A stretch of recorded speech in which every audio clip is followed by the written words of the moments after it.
لا يستوي أصحاب النار وأصحاب الجنة، أصحاب الجنة هم الفائزون. لو أنزلنا هذا القرآن على جبل، لو أنزلنا هذا القرآن على جبل لرأيته خاشعا متصدعا من خشية الله. وتلك الأمثال نضربها للناس لعلهم يتفكرون. هو الله الذي لا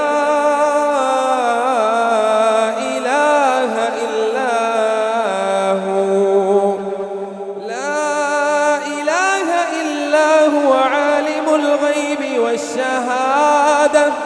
والشهادة هو الرحمن الرحيم.